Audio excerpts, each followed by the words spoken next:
سب سے پہلے سب دوستوں کو السلام علیکم۔ دوستوں اس ویڈیو کے اندر بات کرنے والی ہیں پاکستان کرکٹ ٹیم کے اوپنر بلے باز شرجیل خان کے حوالے سے۔ دوستوں پاکستان کرکٹ ٹیم کے اوپنر بلے باز شرجیل خان کو پہلے ٹی20 میں شامل نہیں کیا گیا۔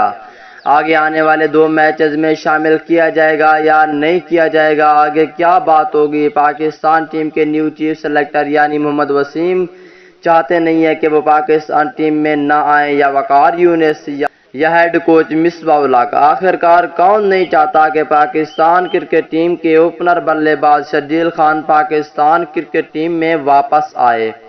آئیے اس ویڈیو کے اندر آپ دوستوں کو مکمل رپورٹ بتانے والی ہیں۔ تو دوستوں اگر پاکستان کرکٹ ٹیم کے اوپنر بلے باز شرجیل خان کے سچے اور پکے فینز ہیں تو اس ویڈیو کو لائک کریں، چینل کو سبسکرائب کریں، بیل آئیکن دبا کر آل پر لازمی کلک کر دینا ہے۔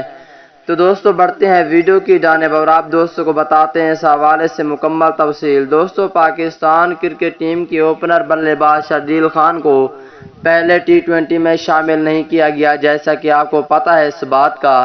اس کے علاوہ پاکستان کرکٹ ٹیم کے اوپنر بلے باز شرجیل خان کو دوسرے میچ میں شامل کیا جائے گا یا نہیں، اس حوالے سے آپ دوستوں کو رپورٹ بتانے والا ہوں۔ دوستوں کنفرم آپ دوستوں کو بتا دوں کہ پاکستان ٹیم کے جب تک ہیڈ کوچ مصباح الحق پاکستان ٹیم میں موجود ہے تب تک بہت ہی کم چانس ہیں پاکستان کرکٹ ٹیم کے اوپنر بلے باز شرجیل خان کو پاکستان ٹیم میں دیکھنے سے، کیونکہ دوستوں وہ نہیں چاہتے کہ پاکستان ٹیم کے اوپنر بلے باز شرجیل خان پاکستان ٹیم کی طرف سے کھیلے۔